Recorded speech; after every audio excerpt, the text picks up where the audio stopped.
What do you think you look like? You're either curly blonde or straight. You go to that there hairdressers, you never look that great. Let me sort you out. Let me sort you out. Let me sort you out. You had a curl, it made you hurl. A bob that made you sob. A fringe that made you whinge. A blow dry that made you cry. Why, oh why, oh why? Let me sort you out. 1, 2, 3, 4.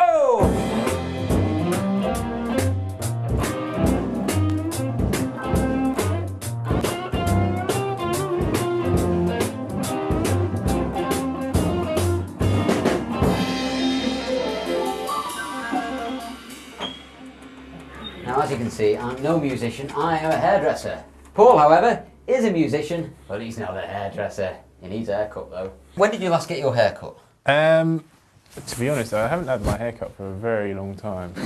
Because you do it yourself? Yeah, I usually do it myself. Which I think there's nothing wrong with that. It's a completely natural thing. It's just like decorating your own house, you know. It's cheaper than paying someone to do it. What do you do for a living?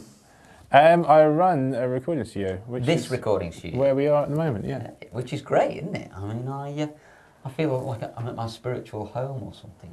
You know. If I wasn't a hairdresser, I would probably have been, you know, Paul Weller or, you know, somebody like that, you know. Because I've got, obviously, the skills and all that stuff. Yeah.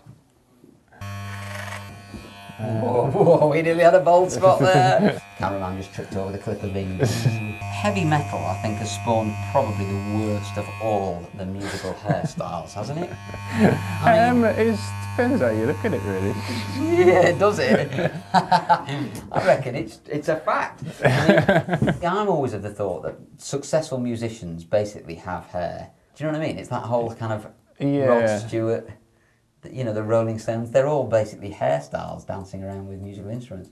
I mean, whose hair would I most like to do? Rod Stewart would be quite funny. It'd be good to do his hair. I went to see him once, and he kept doing these big long drum solos, and he would disappear. And when he would come back on stage, he'd re-blow dried his hair. And the whole gig seemed to be revolving around him having the opportunity to go off and restyle his own hair. It was very odd.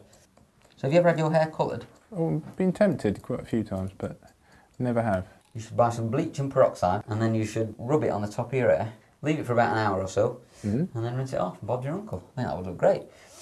The big trick with bleaching your hair is it goes orange first, and everybody gets frightened and washes it off. When you see it go orange, don't go, oh my God. Have another can of lager and another bag, and Bob's your uncle. Yeah, just say. As you can see over here, we've been accompanied by Alan on the piano. He's not as good as me, but he's learning. Paul is pretty much done then, as you can see. We've cut really nice and close and tight at the sides here. Loads of texture on top, as you can see. Pulled it all up like that, because it looks miles better than it being flat, doesn't it? Yeah. Yep. What we need in there is just a little bit more product. Bit of this clay stuff. Only a tiny bit though, not too much. Now this will just add a bit more texture to it, stop it looking quite so shiny, and then you can have a look at it. Okay, Paul, take a look. Yeah, looks good. And does it compare to you cutting your hair yourself? It's not bad. It's not... Yeah, you've done the better job yourself. Thanks very much. Hey, it's an absolute pleasure, and thank you for all your musical delight. It was no problem at all. Brilliant. Let me show you out.